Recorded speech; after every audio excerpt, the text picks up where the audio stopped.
চিনি বিস্কুটের রেসিপি। এইবারে দোকান থেকে না কিনে এইভাবে ঘরেতে বানিয়ে নিন চিনি বিস্কুট। তো বানানো খুবই সহজ পদ্ধতি। কিভাবে তৈরি করেছি জানতে গেলে আমার পুরো ভিডিওটা দেখতে হবে। তো কতটা সুন্দর হয়েছে দেখুন বিস্কুটগুলো। ছোট থেকে বড় সকলেরই প্রিয় এই বিস্কুট, সবাই খেতে খুবই ভালোবাসে। তো কত সুন্দর লাগছে দেখুন। তো একবার হলেও আপনারা বাড়িতে বানিয়ে ফেলুন। তো দেখুন একটা ভেঙে দেখালাম কতটা সুন্দর। সম্পূর্ণ ভিডিওটা দেখতে থাকুন, আশা করছি আপনাদের খুবই ভালো লাগবে। চিনির বিস্কুটটা তৈরি করার জন্য দেখুন এখানে আমি 1 বাটি ময়দা নিয়ে নিলাম। তো ময়দা নেব 1 বাটি। যতটা ময়দা নিলাম তার থেকে 4 ভাগের 1 ভাগ আমি সুজি দিয়ে দিলাম। অল্প পরিমাণে লবণ দিয়ে দিলাম। এইবারে দেখুন এখানে আমি শিলেতে চিনিটা গুঁড়িয়ে নিয়েছি। তো 5 চামচ মতো আমি চিনি গুঁড়ো দিয়ে দেব। তো চিনি বিস্কুট তাই আমি 5 চামচ মতো দিলাম। সব উপকরণগুলো ভালো করে মিশিয়ে নেব। দেখুন চিনির বিস্কুটটা বানানোর জন্য এখানে আমি মোটা দানা চিনিটা নিয়ে নিয়েছি। তো দেখুন কতটা সুন্দর মোটা। তো একটু হালকা করে ভিজিয়ে রাখবো জলেতে। এইবারে দেখুন আমি ভালো করে ময়ানটা দিয়ে নেব সাদা তেল দিয়ে। দেখুন এখানে বিস্কুটটা করার জন্য ভালো করে আমি ময়াম দিয়ে নিয়েছি। তো দেখুন এইবারে আমি যে চিনিটা ভিজিয়ে রেখেছিলাম এই চিনিটা দিয়ে মাখবো। তো এই চিনিটা গোটা গোটাই থাকবে। দেখুন একটু অল্প পরিমাণে জল লাগবে, জল দিয়ে দিলাম, দিয়ে ভালো করে মেখে নেব। তো চিনিটা যত গোটা গোটা থাকবে উপরে তত বিস্কুটটা খেতে ভালো লাগবে আর দেখতেও খুব সুন্দর লাগবে। তো চিনি এখানে গলবে না, গোটা গোটাই থাকবে। দেখুন একটু ভালো করে মেখে আমি এই ডোটা একটু শক্ত রাখবো, পাতলা করলে হবে না বিস্কুটগুলো। তো একটু শক্ত রাখতে হবে। দেখুন এখানে আমি একটু ভালো করে মেখে নিয়েছি।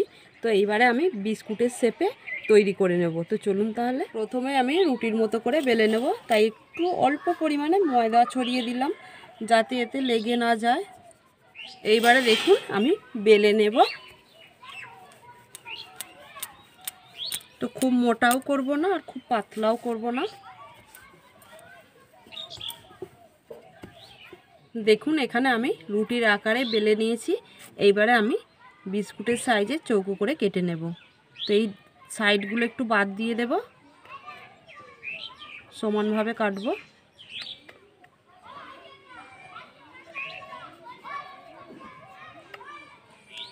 এইবারে দেখুন আমি 3টে লম্বা লম্বা করে 3টে ভাগে ভাগ করে নেব এটাকে।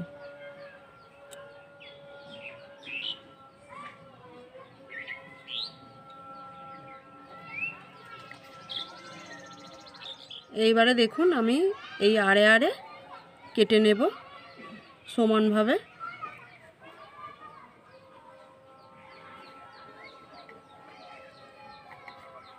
তো এই চিনির বিস্কুট খুবই ভালো লাগে খেতে। এইবারে আমি এই বিস্কুটগুলোর উপরে একটু ডিজাইন করে নেব।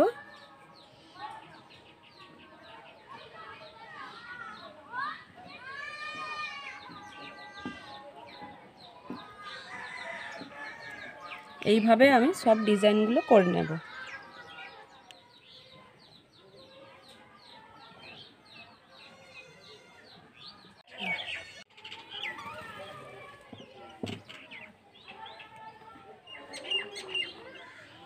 দেখুন বন্ধুরা এখানে আমার সব বিস্কুটগুলো হয়ে গেছে। এইবারে চলুন আমি বিস্কুটগুলো ভেজে নেব। বিস্কুটটা ভাজার জন্য আমি সাদা তেল দিয়ে দিলাম কড়াতে। দেখুন তেলটা গরম হয়ে গেছে, এক এক করে বিস্কুটগুলো ছেড়ে দেব তেলেতে।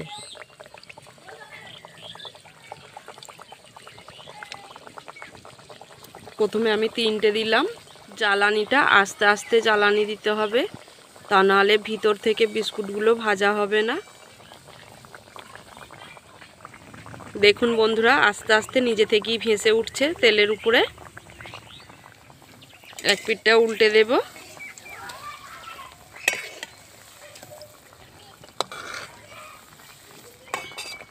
উল্টে পাল্টে লাল লাল করে একটু ভেজে নেব বিস্কুটগুলো। দেখুন বিস্কুটগুলো আমার হয়ে গেছে, এইবারে আমি তুলে নেব।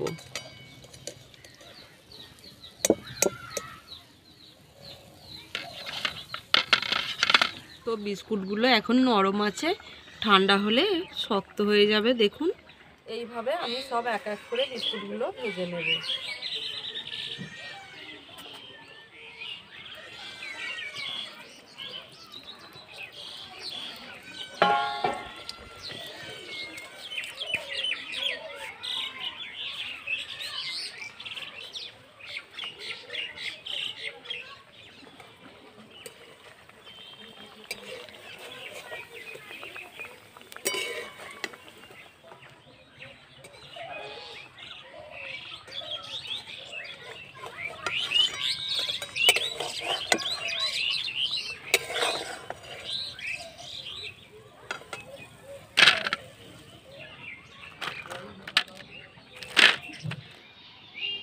তো দেখুন বন্ধুরা কতটা সুন্দর হয়েছে বিস্কুটগুলো, খেতে কিন্তু খুবই সুন্দর হবে। ছোট থেকে বড় সবারই পছন্দ হবে এই বিস্কুটগুলো। তো এইভাবে আপনারা একবার হলেও বাড়িতে তৈরি করবেন। দেখুন বন্ধুরা আপনাদেরকে আমি একটা ভেঙে দেখাচ্ছি কতটা সুন্দর হয়েছে। তো দেখুন কতটা সুন্দর মুচমুচে হয়েছে। তো বন্ধুরা চিনি বিস্কুটের রেসিপি তো আমি আপনাদের সাথে শেয়ার করলাম। আপনারা অবশ্যই বাড়িতে বানাবেন, বানিয়ে দেখবেন কেমন হয়েছে আমাকে কমেন্ট করে জানাবেন। আমার এই ভিডিওটা যদি ভালো লেগে থাকে একটা লাইক করুন, বন্ধুদের সাথে শেয়ার করুন। বন্ধুরা আপনারা যদি আমার চ্যানেলে নতুন হয়ে থাকেন চ্যানেলটিকে সাবস্ক্রাইব করে রাখার অনুরোধ রইল। আপনারা তাহলে সকলে ভালো থাকবেন, সুস্থ থাকবেন, ঝাল মিষ্টি রান্নাঘর চ্যানেলে পাশে থাকবেন। ভিডিওটি আজকের মতো এখানেই শেষ করছি। দেখা হচ্ছে পরের একটি রান্নার ভিডিও নিয়ে। ধন্যবাদ।